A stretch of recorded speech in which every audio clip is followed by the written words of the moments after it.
Hello, and welcome to the nutrition part of the DVD. I have my assistant here, Lucy, my min pin. She's not a Chihuahua, but a min pin. So we are going to talk about the most important part of your fitness program. I know you bought the DVD to get some results, get the workouts, but in order to reach your fitness goals, the nutrition segment is very important. It's 80 to 90% of reaching your fitness goals.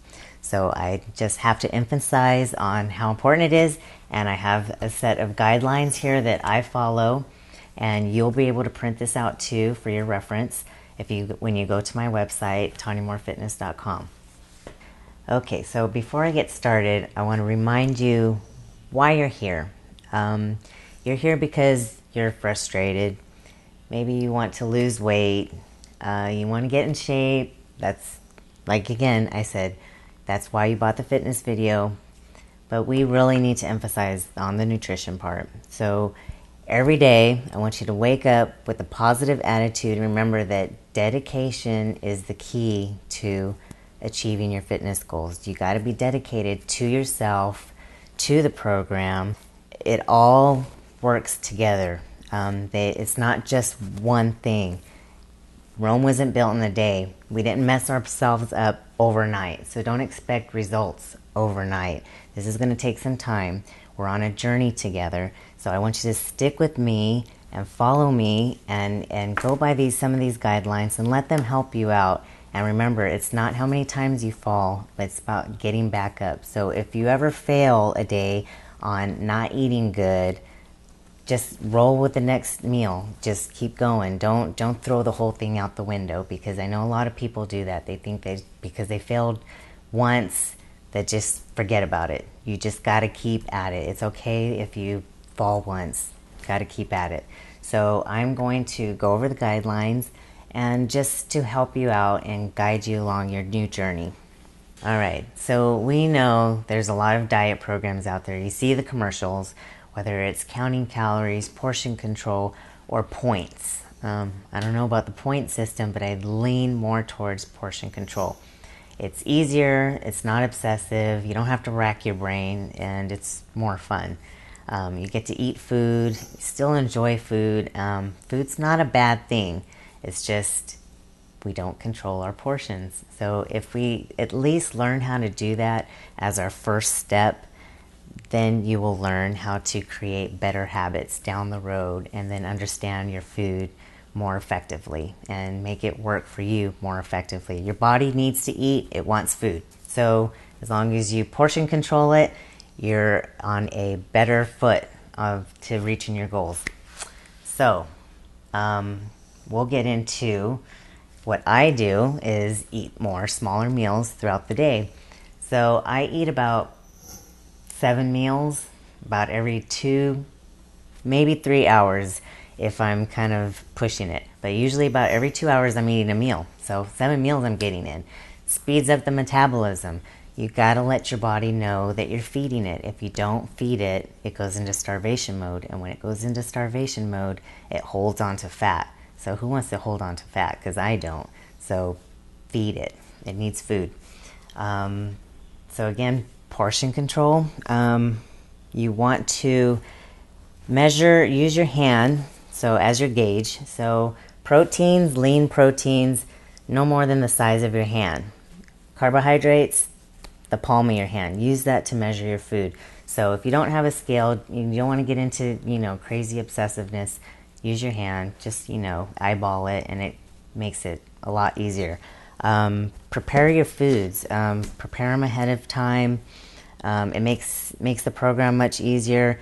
Take a day out, spend some time. You need to spend some time, get a bunch of containers, and have your food ready to go. This, I cannot tell you how much easier it is to have food ready to eat when you need to eat, instead of grabbing something that's not going to benefit your health and your fitness goals. So get your food, prepare them, whether it's for 1 day or 2 days at a time, and that way they're just sitting in your refrigerator. Go to work, get a little cooler, put some ice in there, and take it with you. So that's what I do. I carry my food with me all day long. So every 2 hours, I'm eating. everybody's schedule is different. So you want to get up, get your first meal in within an hour after getting up, eat about every 2 to 3 hours, and you should have all your meals completed before you go to bed, and you need to have at least an 8-hour fast. So that way at least your last meal is 8 hours before your next meal, breakfast, the next day. So that's the important part. Everybody's schedule is different. So however your schedule is, if you're going to bed at 1 o'clock in the afternoon and getting up at 12 midnight, then you have to adjust it accordingly. But give yourself that 8-hour fast in between your last meal to breakfast. The way my schedule is, my first meal is actually about 6 o'clock in the morning, and my last meal is 8:30, no later than 9 o'clock at night.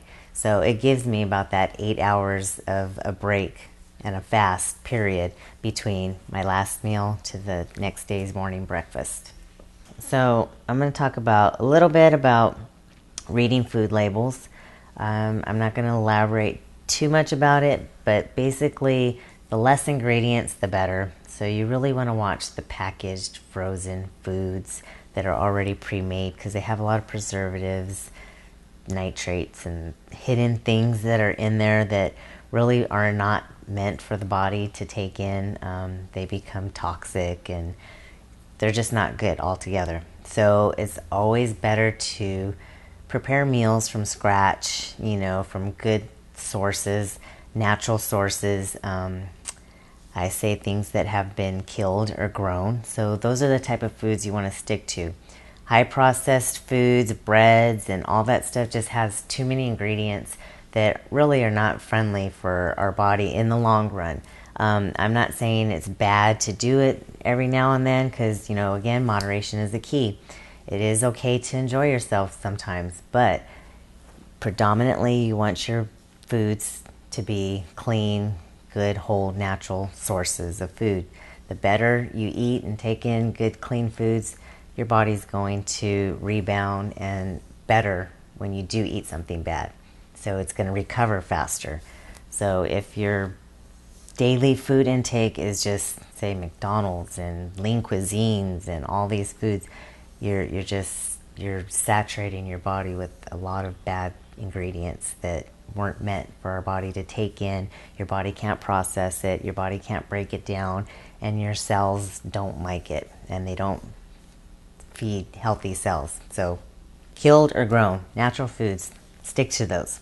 So I know it's a lot of work, and it's much needed work, and we all live a busy lifestyle. So in order to achieve the fitness goals that you're looking for, you got to prepare the meals and be dedicated to your preparations and dedicated to the new lifestyle that you're in. And get those meals in, prepare them, and this is part of your new journey. This is what you signed up for. Got to eat some protein.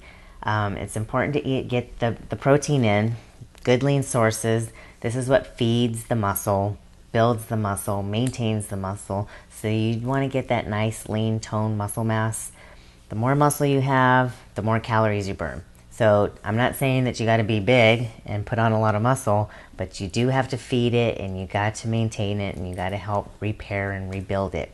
So just think of your muscles as a fireplace, and that's where your fat is going to be burned. So it's important to get that protein in. So good lean sources of protein would be like chicken, turkey, fish, some lean red meats. I would limit them, not a whole lot. They are harder on the digestive system. And I would say cottage cheese, low-fat cottage cheese, and yogurt. So those got some proteins in it. I like Knudsen, so if you want to try other sources, go ahead. But I'm a Knudsen girl. Low-fat, the pink and white container. Complex carbs, you do need a balance of food. So good complex carbs helps get the protein and the nutrients into the muscle, because it helps raise the insulin level just a little bit up. So get the protein and the complex carbs in together. Grits, oats, quinoa, white rice, brown rice, sweet potatoes, yams. So those are really good sources of complex carbs. They're going to keep your insulin on a level basis.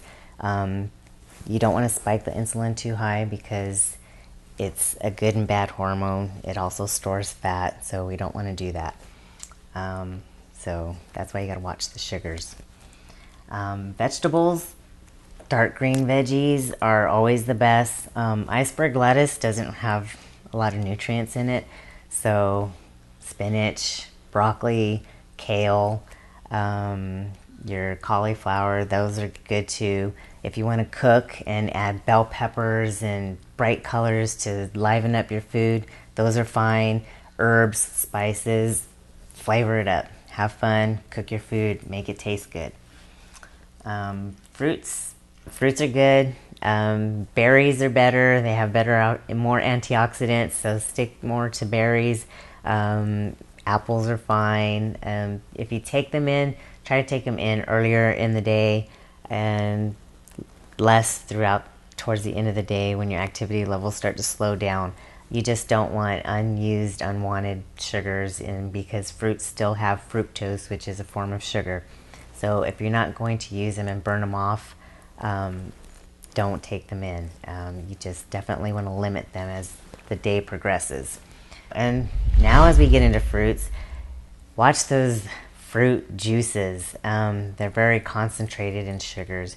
Just because it says fruit juice doesn't mean it's good for you. So again, insulin levels, I know it's a little bit technical and you might not understand it, but believe me, insulin is a very powerful hormone. It's a good and bad guy. So you got to watch the sugars and try not to spike those insulin levels, because then you will crash later. So that's why when people and kids eat candy and they're hyper and then they crash later, it's because the insulin just skyrocketed up and took a nosedive down. So sugars, you got to watch the sugars and watch those juices because they have a lot in there. So ideally, it will add some pounds to you. Just because it might say fat-free, don't think that you will not gain some fat by taking in too many sugars and fruit juices. Good fats. Those, you definitely want to keep the good fats in. There's no such thing as a zero-fat diet. You need the fats in order for your body to understand how to break it down. Plus, it's good for the cells. So you want avocados, your fish oils. These are your essential fatty acids. You can take flaxseed oil, or you can take in flax seeds. You can also buy the flax capsules, fish capsules, salmon capsules. Those are all different ways to get in your fish oils if you maybe don't like fish. Some people don't even want to eat fish, so you can get them in that way. So we got meal replacement shakes and protein powders. I definitely utilize both. They help me get my protein in, help me with getting all my meals in. They're good because they're very convenient. They're pre-digested. They're easy on the digestive system. So I definitely utilize them, and I still do in regards to my Crohn's disease. So anybody who has a health condition, they're very good to get your protein in, because your protein levels need to be up. Mine were down at the time when I was really, really sick. So these, I really relied on them. Protein shakes, you want to get a good whey protein isolate. And the meal replacement, if you could find a good meal replacement, because it's hard to find a good meal replacement out there.